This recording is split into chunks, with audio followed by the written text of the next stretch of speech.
So basically, just to kind of give people a bit of context, and I don't know what level of knowledge people have, but just to distinguish between the Board of Management and the Executive and the different kind of responsibilities that they have. So the Board of Management is responsible for the day-to-day running and management of the school, and that's everything from staffing to finances and budgets, looking after kind of grounds and all that kind of stuff.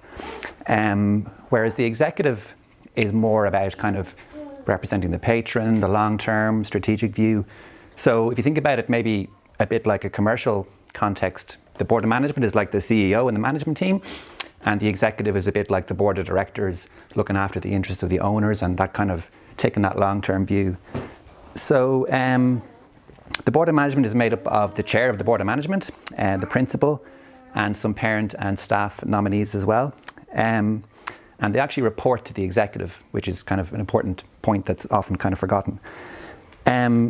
Now, if patronage were to transfer to Educate Together, the role of the Board of Management would actually pretty much be the same. They'd still have to run the school and do all the things they currently do. So the big difference would be they'd report directly to Educate Together as opposed to the Executive, which would effectively be dissolved. As part of this process, we gathered some information from the Board of Management in terms of getting their perspective and what they would like to see happen.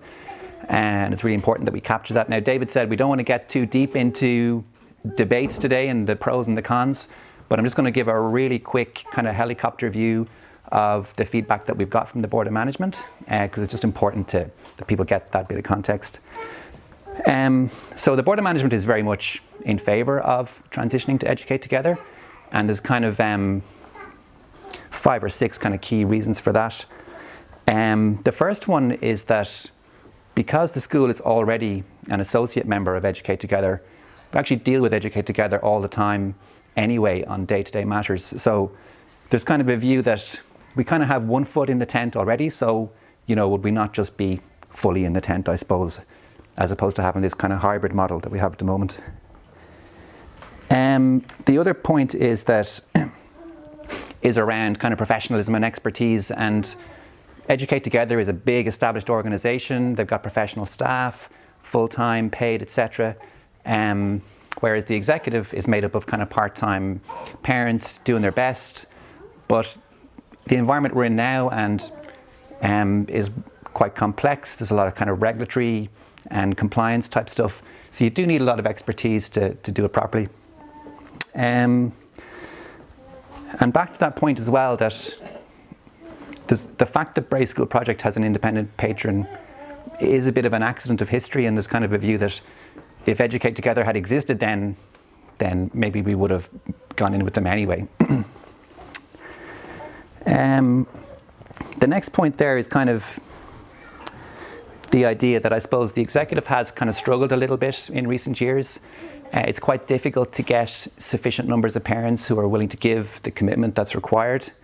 And it turns over annually. So, you know, what tends to happen is you kind of get momentum on something, and then there's a turnover and new parents come in and that momentum gets lost and everyone has to kind of learn everything from scratch. And I suppose another kind of related point there is that because we need parents on the Board of Management as well, that, you know, realistically, if we're only going to have a relatively small number of parents who are willing to give that commitment, well then does it make sense just to kind of focus them in one body?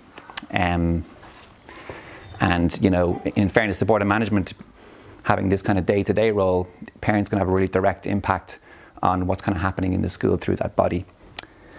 And the kind of last point there is that this idea that, you know, there is a risk, albeit it's really small and it has never manifested itself, but there is a risk that, you know, a small group of parents could try and take control of the Executive and then take it in some kind of very kind of offbeat direction or in a direction that wouldn't be maybe in the interest of the school. Now, that's never happened and we don't think it would happen, but, you know, again, Educate Together, established 100 schools, etc., etc.